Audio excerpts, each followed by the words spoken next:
Hi everyone and welcome to a video showing and reviewing the new Marker Plus for the reMarkable Paper Pro. Now there are two pens that you can get. The one I have in particular is the Plus.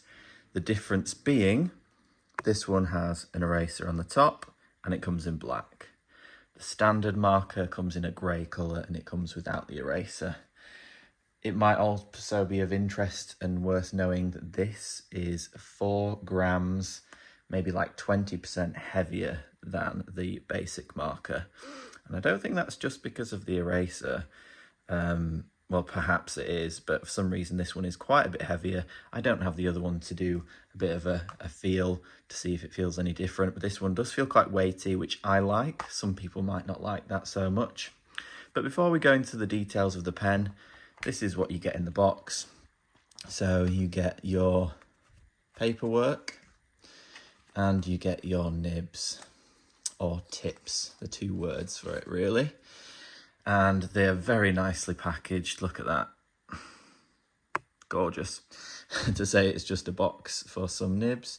See if I can figure out how to open it. And now what I'm going to do live on this video is a bit of a test in replacing the marker nibs. So with the previous pen, you got a tool to take them out. With this one, you don't really have to. I think you just pull it with your hands. So we're going to give that a go in a second. But here's just a closer look at the pen. You can see the branding on the top, the eraser, and the nib there, which looks quite different to, this is the reMarkable Marker Plus for the reMarkable Marker 2. I'm saying marker a lot. Ignore this yellow thing. That's just a nib collar repair. For those that have broken their pen for the reMarkable Marker 2, I've got a video on how to fix it. But that's essentially what the nib looks like. And this one it's a lot taller and wider and hopefully is more durable, because these ones you need to change quite a lot. I've also noticed the eraser, there's a lot less travel on the new one. It's like you barely have to press it there. As the old one, you know, there's a bit of travel there to press it down. This one, you just give it a nudge and it's working instantly, which is nice.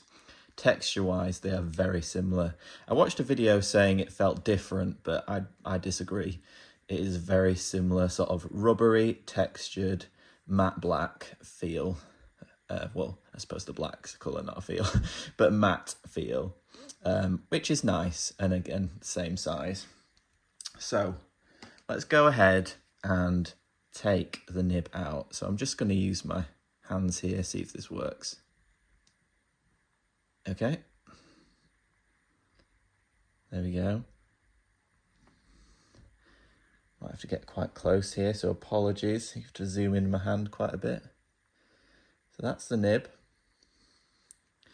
And then I believe what we do is go ahead and just push it into here.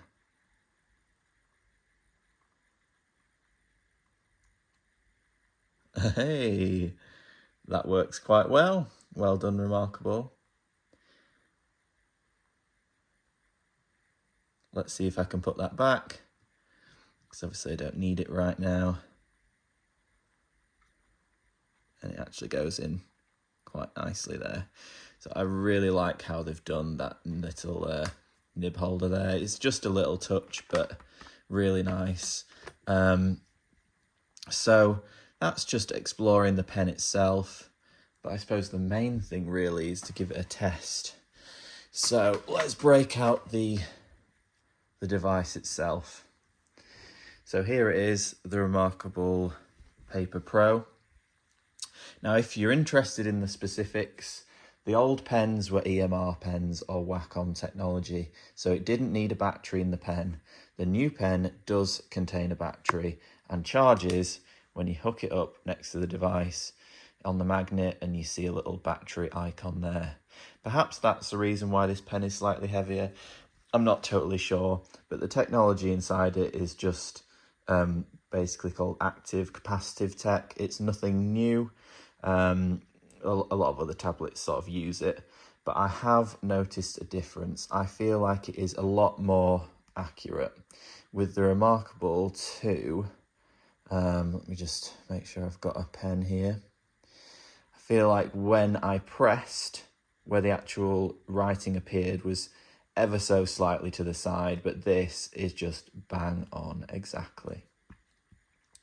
Now what we're going to do to test out the how accurate it really is break out the old ruler. I'm going to put it along the screen, hold it flat. I'm going to do a couple of those.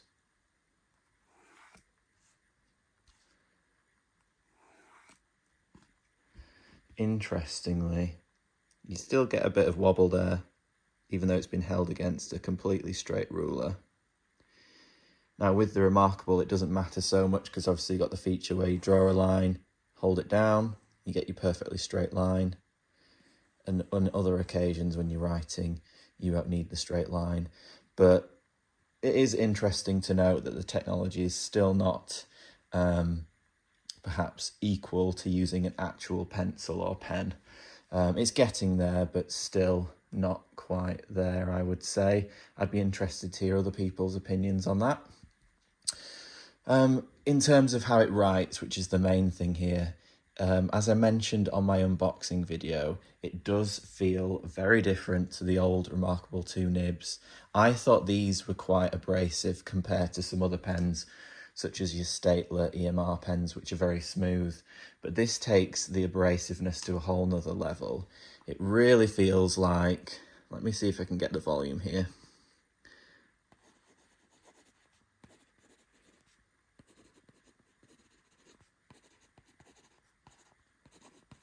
I'm writing with a pencil. You can hear that abrasiveness. And interestingly enough, whilst the screen is obviously part of that, if I get the reMarkable 2 pen, it feels very different. It's still quite smooth.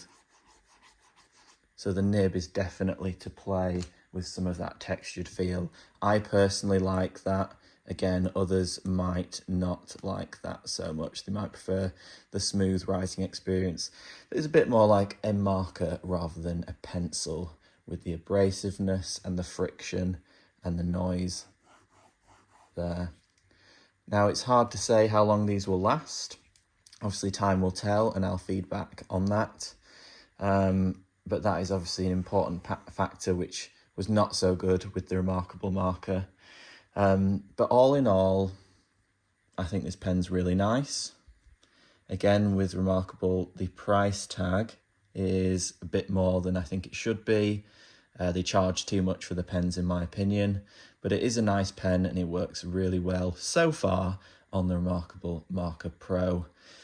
So let me know what you think in the comments, and let me know which pen you decided to go for. I personally always need to have the eraser on the back, because when you're doing a lot of erasing like me, I just get fed up of selecting the eraser and having to move back and forth. I love just being able to flip it over and use it that way. And actually, a last mention while I'm talking about the eraser, the top again is got like a nice softer feel to it, so it's gentler on the screen when you are using the eraser there. So thank you for watching. As ever, this is one of my templates. If you want to support the channel and what I continue to do, I make bespoke, custom-made PDF templates such as this one, which is the daily organizer. This is the to-do list section of it. I find them useful, and if you have a look, you might find something that you might find useful to you in your organization or your work or your day-to-day life. Thanks so much for watching. Have a great day.